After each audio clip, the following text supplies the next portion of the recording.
Hello and welcome to today's episode of 15 Minutes of English. My name is Laurie, and in today's episode, we are going to talk a little bit about going to the airport, and we are going to talk about using phrases with going to plus verb. So that's the future with going to.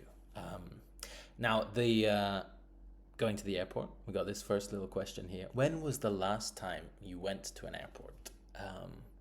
Was it to travel somewhere, to pick someone up, or to drop someone off? There's a useful phrasal verb, or a set of two phrasal verbs, to pick someone up or to drop someone off. To pick someone up means that you go and collect them. You go with your car and you go and take them from the airport to the place. Or to drop someone off, maybe you take them to the airport and you leave them there. Now you could use the words take, collect, leave, but usually in English we like to use lots of phrasal verbs. So we got pick someone up and drop someone off. There we go. The last time that I went to the airport was about a month ago when I went on holiday with my wife. There you go. That's my answer. Okay. The next thing that I've got here for you, we got some airport signs and some airport words. Do you know your airport words? These are very useful when you go on holiday, of course. So we've got all of the words at the bottom there. Can you match them with their respective signs? So if you are studying along, I would recommend that you take a minute, pause the video, and make some notes. If not, then we can just go through them together. So the first one there is a person picking up a bag. So this one is going to be baggage reclaim. Now, baggage is a funny old word which means bags. Includes in the name, got bag, but it's a baggage. Now, importantly, the pronunciation of this word is not baggage, but baggage. Baggage. Baggage reclaim, where you go and take your bags. Okay, that's number one. The next one then, got a plane taking off, gonna be departures. So to depart means to leave. So departures is where you leave. And then the next one is a plane coming down. So that will be arrivals. Because when you arrive, when you come to a new place, you arrive at the airport. Now the next one, if you see a sign with T in it in the airport, which word is that going to be? T1, T2. Some airports have T3, T4, and these are terminals. Terminals are where the planes leave from. Number 5, we've got this little box with some arrows up and down. And so those are lifts. If you are in the United States, you are much more likely to hear the word elevator rather than lift, but British English is lift.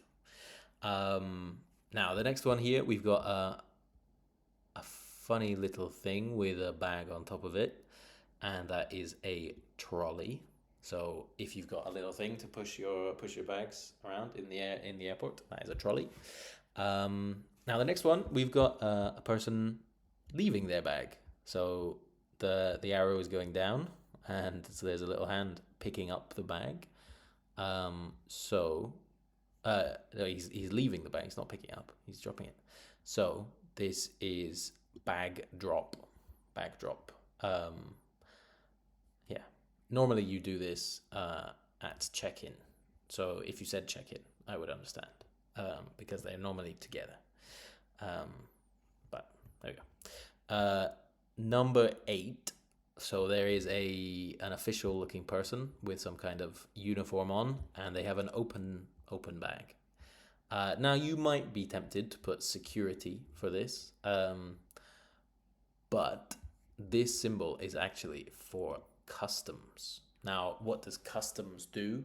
Customs check that you're not bringing anything illegal or anything that you shouldn't bring into the country without telling anyone. So if you're going to bring in any food or merchandise, that kind of thing. You need to tell the people where you're going. It depends where you're going and what you're doing, but generally, that's what customs does. I don't think I've ever been stopped by customs. Number 9, there is a person behind a desk, and there is a person leaving a bag. So you could say that this is bag drop. But also, this is a sign that is probably for check-in, right? Usually, like I said, check-in and bag drop, they go together. Yes, there we go. Okay, number 10. Number 10, there is an official looking person with a little book. That little book is a passport, of course. So it is passport control. The next one, we got G. Now, what is G going to mean in an airport? G5 to 25, you've got your gate. You've got different gates. So when you are waiting for your airplane, you need to go to the correct place to get onto the airplane. That is the gate. And then the last one there, we've got quite a strange image of a person going through an arch. Now that arch is a metal detector or a scanner, so that is security. There we go. Easy peasy, lemon squeezy. Right. Now, let's have a look at this future tense then. I am going to. Right. That first one there, I'm going to the airport, is actually a bit of a strange one. It is not the same as the other ones. Because the first one is just the present continuous. I'm going to the airport. Now, the confusing thing is that we do use the present continuous for the future sometimes. But today, that is not what we are looking at. We are looking at I'm going, well, it doesn't have to be I, going to plus a verb to mean the future. Right, I'm going to go on holiday in October. You could say I will go on holiday in October. But it sounds much less formal to say I'm going to go. And I think I would normally say I'm going to go instead of I will go. I'm going to draw a smiley face. I'm going to, and you can finish that sentence as you like. Now, let's have a little bit of a practice. So if you are studying along, I would recommend you pause the video and then have a go at filling in these sentences yourself. So you need to fill the gap with a verb from the box. So be going to plus the verb, right? So the first one here, what film you tonight, right? So what do you do with a film? You see the film, and it's you, so it needs to be are, right? What film are you going to see? The next one, your sister to drive. What can you do with to drive? You're going to learn to drive. And it's your sister, so is your sister going to learn to drive? Right? Now, these two have been questions. The next two are not questions. And I would like you to see if you can tell the difference between the construction for a question and one that is not a question. Right, the next one. We camping next summer. We in a hotel. Now this one. We aren't going to go camping next summer. We are going to stay in a hotel. We aren't going to go camping next summer. We are going to stay in a hotel. Now, if I make this into a question, something is going to change. We aren't going to go camping next summer. That's the answer. Are you going to go camping next summer? What is the difference there between we aren't going to go and are you going to go? The difference is that the you or your sister or the person needs to go in the middle in a question, and for a statement it goes in the beginning, right? So we aren't going to go. It goes before the verb to be. In a question it goes after the verb to be. Is your sister going to learn to drive? Not your sister is going to learn to drive, right? because that's not a question. There you go. Right. The next one then. How long you in Paris? Right. How long are you going to be in Paris? There we go. Now, you could have used the word stay in this one. It's not a problem. There we go. Apart from the fact that you can't use we are going to be in a hotel.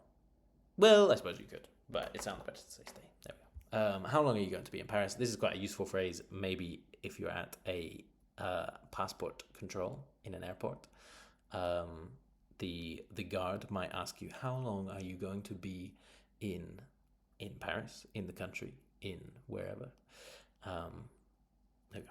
Okay, the next one. He is going to take. Now, I made a mistake here. He is going to take. Take is not one of the verbs that is here. It should be get. He's going to get a taxi to the airport. Yeah, there we go. He is going to get a taxi to the airport. The next one. What you when you leave school.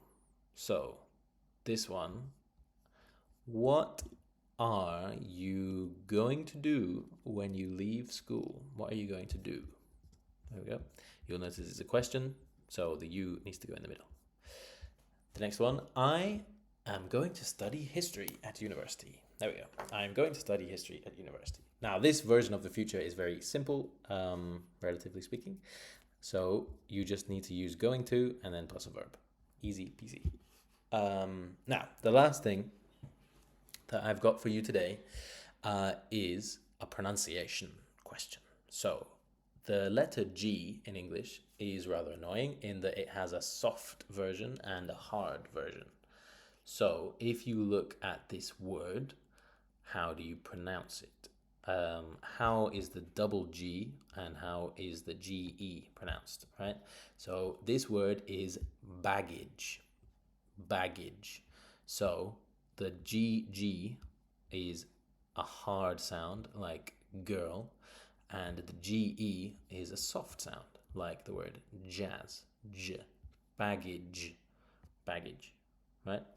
Have a look at these words on the right hand side of the screen and see if you can tell which sounds the respective G's make in these words. Have a go, write them down, and then I will go through the answers now. So the first one, gate. That is with a hard G, gate.